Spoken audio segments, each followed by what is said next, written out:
नमस्कार दोस्तों, आप सभी का मेरे YouTube चैनल जीके एकेडमी में स्वागत है।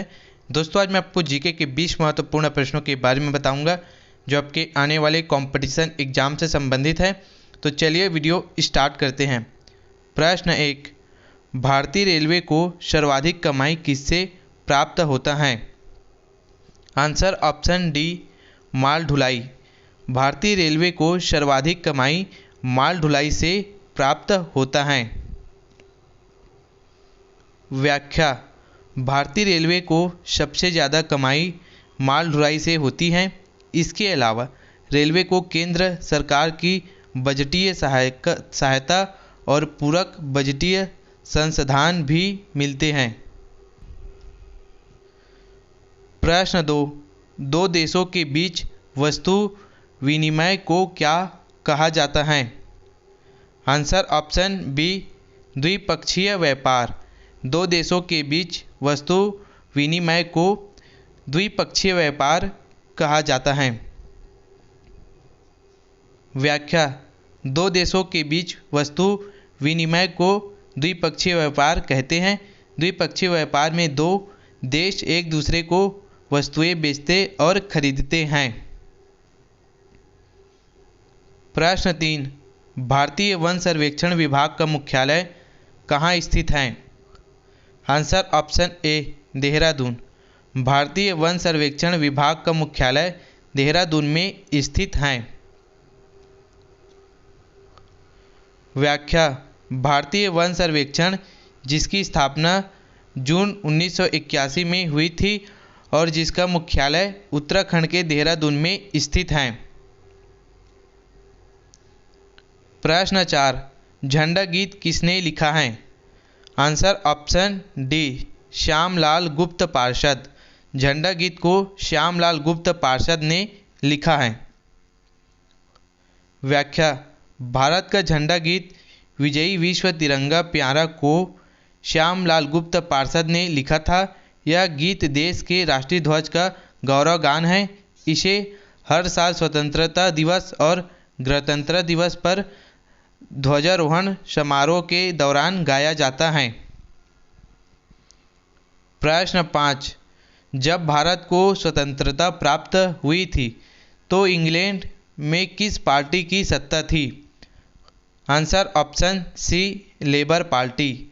जब भारत को स्वतंत्रता प्राप्त हुई थी तो उस समय ब्रिटेन में या इंग्लैंड में लेबर पार्टी की सत्ता थी और ये लेबर पार्टी के प्रेसिडेंट का फोटो है। व्याख्या: जब भारत को आज़ादी मिली थी तब इंग्लैंड में लेबर पार्टी की सत्ता थी।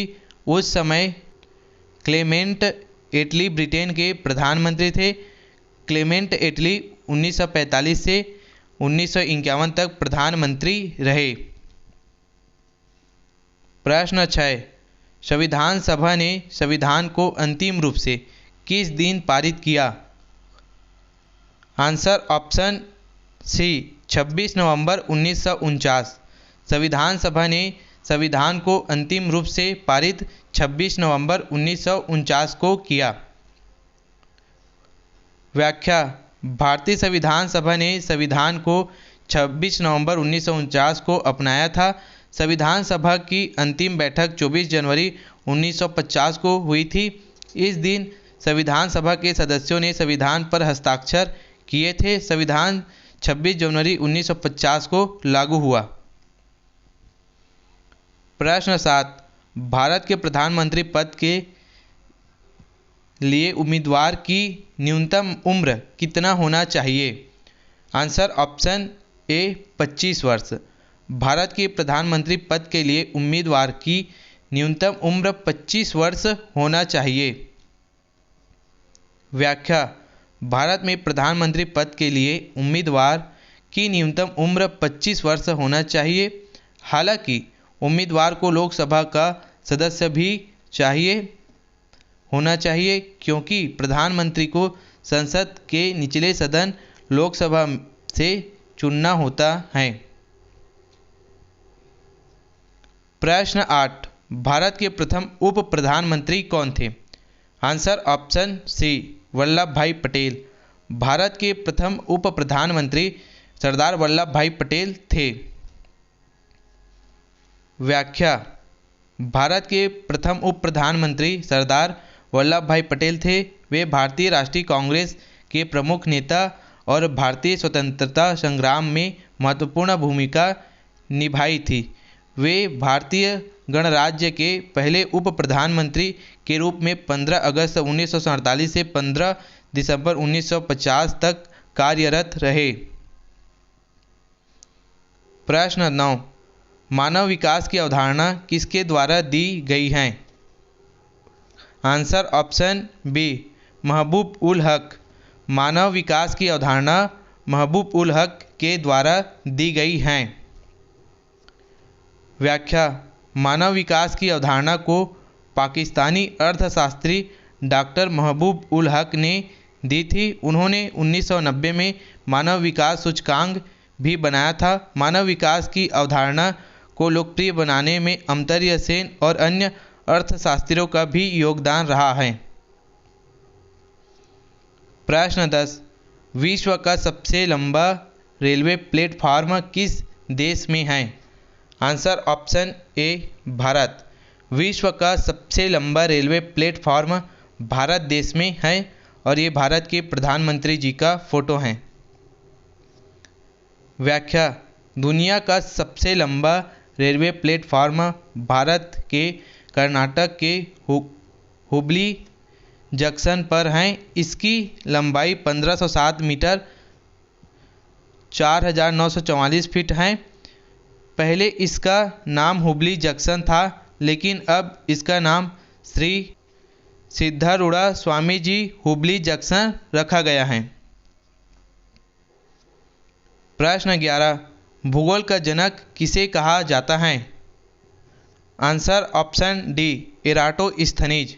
भूगोल का जनक एराटोस्थनीज को कहा जाता है।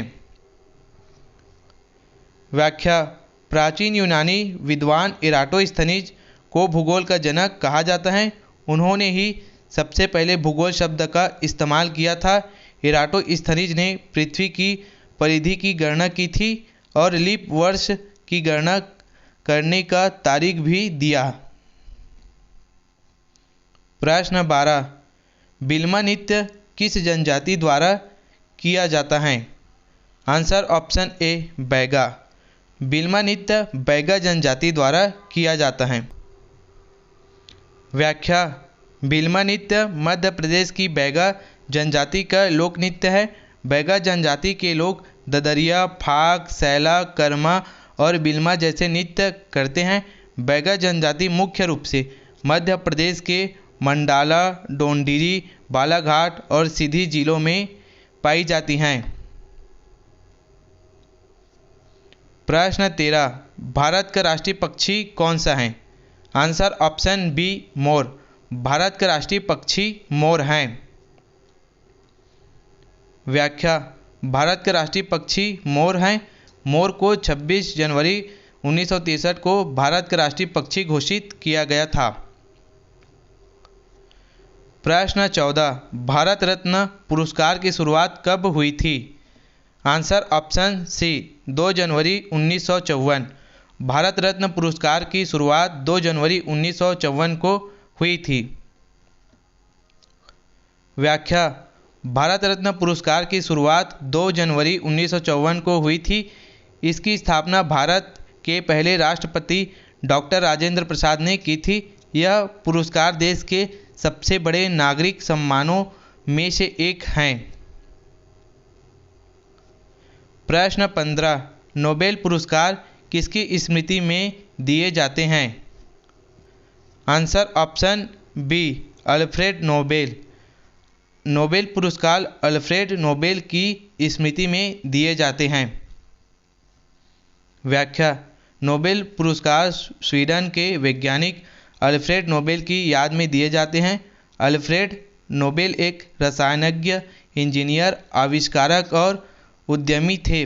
नोबेल पुरस्कार शांति, साहित्य, भौतिकी, चिकित्सा विज्ञान, अर्थशास्त्र और रसायन विज्ञान जैसे क्षेत्रों में दिया जाता है। प्रश्न 16, मिस यूनिवर्स का खिताब जीतने वाली पहली भारतीय महिला कौन थी? Answer option D Sushmita Sen. Miss universe का खिताब जीतने वाली पहली भारतीय महिला सुष्मिता सेन थी। व्याख्या: सुष्मिता सेन मिस यूनिवर्स का खिताब जीतने वाली पहली भारतीय महिला हैं। उन्होंने साल 1994 में यह खिताब जीता था। सुष्मिता सेन एक भारतीय अभिनेत्री और मॉडल हैं। प्रश्न 17, भारत का राष्ट्रगीत वंदे मातरम सर्वप्रथम कब गाया गया? आंसर ऑप्शन डी 1896 में। भारत का राष्ट्रीय गीत वंदे मातरम सन 1896 में गाया गया। व्याख्या: भारत का राष्ट्रीय गीत वंदे मातरम पहली बार 1896 में कोलकाता में हुए भारतीय राष्ट्रीय कांग्रेस के अधिवेशन में गाया गया था। यह गीत बंकिम चंद्र चट्टोपाध्याय ने लिखा था। प्रश्न 18, मदर टेरेसा के बाद किस भारतीय ने नोबेल शांति पुरस्कार प्राप्त किया? आंसर ऑप्शन ए कैलाश सत्यार्थी। मदर टेरेसा के बाद कैलाश सत्यार्थी ने नोबेल शांति पुरस्कार प्राप्त किया। व्याख्या: मदर टेरेसा के बाद कैलाश सत्यार्थी को नोबेल शांति पुरस्कार मिला था। कैलाश सत्यार्थी को साल 2014 में यह पुरस्कार मिला था। प्रश्न 19, महात्मा गांधी शांति पुरस्कार के तहत कितने पुरस्कार राशि प्रदान की जाती हैं? Answer option C 1 crore. Mahatma Gandhi शांति पुरस्कार के तहत 1 करोड़ पुरस्कार राशि प्रदान की जाती हैं। व्याख्या: महात्मा गांधी शांति पुरस्कार के तहत 1 करोड़ रुपए की राशि दी जाती है। इसके अलावा इस पुरस्कार में प्रशस्ति पत्र, एक पट्टिका और एक पारंपरिक हस्तकला या हथकरघा वस्तु भी दी जाती है। यह पुरस्कार भारत के राष्ट्रपति द्वारा राष्ट्रपति भवन में आयोजित समारोह में दिया जाता है। प्रश्न 20, भारत के राष्ट्रीय प्रतीक चिन्ह में कितने शेर दिखाई देते हैं? आंसर ऑप्शन सी 3। भारत के राष्ट्रीय प्रतीक चिन्ह में 3 शेर दिखाई देते हैं। व्याख्या: भारत के राष्ट्रीय प्रतीक में 3 शेर दिखाई देते हैं। भारत सरकार ने 26 जनवरी 1950 को इस प्रतीक को अपनाया था। यह प्रतीक अशोक के सारनाथ स्तंभ से प्रेरित है। इस प्रतीक में दिखाई देने वाले शेर शक्ति, साहस, आत्मविश्वास और गर्व को दर्शाते हैं। दोस्तों, इसी तरह के कंपटीशन एग्जाम से संबंधित वीडियो देखने के लिए मेरे वीडियो को लाइक करें, चैनल को सब्सक्राइब करें। धन्यवाद।